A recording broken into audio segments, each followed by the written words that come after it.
네, 안녕하세요. 해피포유 브로드 소장입니다. 반갑습니다. 네, 오늘의 주제는 기준금리가 몇 프로까지 오를까라는 주제로 촬영을 해보겠습니다. 자, 들어가 볼까요? 우선은 지금 미국과 한국의 기준금리는 지금 2022년 내내 과거에는 유례를 찾아볼 수 없을 정도로 굉장히 높은 속도로 지금 금리를 올리고 있습니다.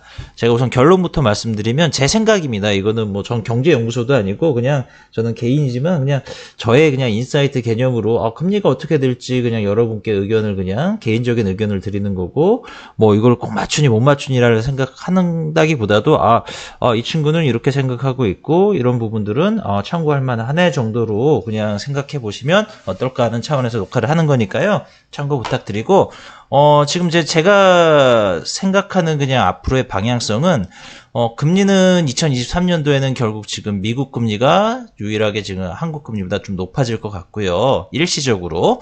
한국은 여러 사정 때문에 결국 금리가 3에서 3.5% 정도가 한계치가 되지 않을까. 지금 2022년 9월 현재 2.5%거든요. 그래서 앞으로 좀 당분간은 더 올리겠지만 그렇게 큰 폭으로 올리진 못할 것 같다는 생각이 들고요. 반면에 지금 미국은 너무나 지금 경기 상황이 좋습니다. 지금 인플레이션도 많이 오르지만 지금 뭐 소득도 많이 올라가고 지금 또 일자리가 너무 지금 막 없어갖고 난리랍니다. 그만큼 지금 인력난을 시달리고 있다 보니까 고용 상황이 너무 좋거든요. 근데 미국 같은 경우는 지금 이제 한국보다 이제 역전을 해서 3.25에서 한 4.5%까지도 갈 것 같다는 예상을 하고, 그 근거를 제가 지금 이제 표를 보면서 말씀을 드릴게요. 한국과 미국이 금리가 역전되는 시기가 몇 번 있었습니다. 지금 2000년대 초반하고요. 이때 IT 버블 붕괴가 있었죠. 그리고 2006년에 미국발 리먼 브러더스 금융위기 터지기 전에 그때 한 2, 3년 정도가 미국의 금리가 더 높았었습니다. 그리고 최근에 코로나 터지기 직전에 이제 중국하고 무역 분쟁을 하면서 이때도 지금 미국의 금리가 높았고요. 자, 그러면 이제 저는 미국 금리부터 우선 쭉 말씀을 드려볼게요. 과거에 이제 7%였던 금리가 이제 사정없이 한번 내려갔고 1%까지 쭉 내려갔죠. 그랬다가 이제 그 당시에 이제 부동산이고 여러 가지 이제 또 여러 부분들이 있다 보니까 금리를 계속 올려서 5%까지 올렸습니다. 이게 5%로 이제 몇 년을 지속하다 보니까 결국은 그때 이 시점에 이제 유럽과 미국에서 견디지 못한 이제 그 주택담보대출을 한 사람들, 또한 뭐 80%, 90%, 막 100% LTV로 대출을 하신 분들이 무너지면서 이제 리먼 브로더스 위기가 오면서 글로벌로 이제 위기가 왔죠. 그때 금리를 또 사정없이 거의 0%에 가깝게 내렸습니다. 이렇게 해서 거의 이제 이거는 이제 미국이 이제 사고를 쳐갖고 금리가 저금리를 지속을 한 거죠. 자연스럽게 이제 유럽 쪽도 이제 저금리를 지속을 했고, 그러면서 이제 미국이 어느 정도 경제 회복을 해 가면서 이제 금리를 이 당시에 또 이제 중국과의 또 이제 무역 분쟁도 있고 여러 가지 부분들이 있다 보니까 이제 자신감이 붙어서 다시 금리를 이제 올리기 시작합니다.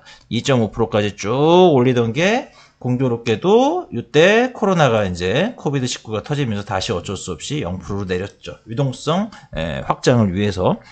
자, 그러면 제가 이제 여기서 말씀드리고 싶은 포인트가 뭐냐면, 과거 전고점 금리를 그 다음에 갱신을 한 적은 없었습니다. 거의 수십 년의 역사를 봐도. 지금 보시는 것처럼 예전에 2020여 년 전에 7%의 뭐 최고금리를 기준금리 기준으로 했다라면, 이제 몇 년 후에 다시 최고점은 하향 지점을 갔다가 5% 정도, 그래서 2% 정도 내려갔죠. 그 다음에 거의 10여 년간 저금리를 댔다가 코로나 직전에 2.5%, 아마 이때 제가 보기에는 2.5%, 3.5%까지 계속 올릴 계획이었는데 갑자기 코로나가 터지면서 이제 어쩔 수 없이 다시 제로 금리를 갔고, 지금 현재 미국 금리는 이제 2.5%인데 곧 뭐 연준에서 이제 FOMC 회의를 통해서 또 금리를 뭐 0.75% 올리면 이제 곧 3%가 그냥 금방 넘을 것 같습니다.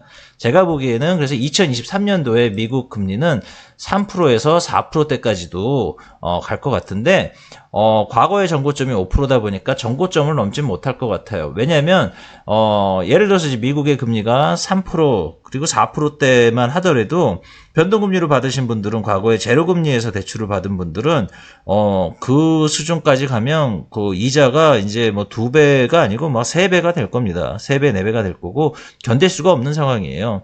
그러다 보면 어느 국가든 어느 기업이든 어느 개인이든 결국은 유동성에 문제가 생기고 또 그러다 보면 또 이제 과거처럼 금융위기가 올 수가 있겠죠. 뭐 금융위기가 안 오더라도 살짝의 위기가 오고 그럼 경기 침체가 오면 다시 또 금리를 내릴 수밖에 없는 거고요. 이런 그 금리라는 건 결국 경기 상황에 따라서 사이클적으로 갈 수가 있는 거고 지금은 경기 호황이지만 인플레이션과 경기 호황 중에 선택하라면 은행들은 이제 인플레이션을 잡는 걸 선택을 하지만 추후에 이제 인플레이션이 줄어들고 경기 침체가 지속이 된다라면 경기 침체를 또 굉장히 무서워 안 할 수가 없습니다. 결국 경기 부양을 다시 해야 되는 거고요. 그렇다면 결국은 금리의 전고점은 조심스럽게 예측을 한다라면 한국, 미국은 전반적으로 3, 4%대에서 전고점을 이제 형성할 수밖에 없을 거라는 게 이제 제 추측이고 다시 한번 말씀드리면 과거에 이제 이 당시에 금리가 1% 하다가 5% 올렸다면 1%라는 거는 결국 대출을 하는 사람들은 만약에 3%로 대출을 빌렸다고 칠게요. 2% 정도 가산해서. 그러면 3%로 빌렸던 사람이 2%면 7%로 오면 결국 2배 정도가 오르면서 결국은 많은 열악한 계층에서 영끌한 계층에서 이제 문제가 있었던 거죠. 그러면 이제 반대로 지금 같은 경우는 거의 제로금리였기 때문에 대출을 뭐 예를 들어서 1.5에서 2%로 했던 분들이 지금 금리를 만약에 4%로 올리면 거기에 가산금리까지 하면 6%가 되거든요.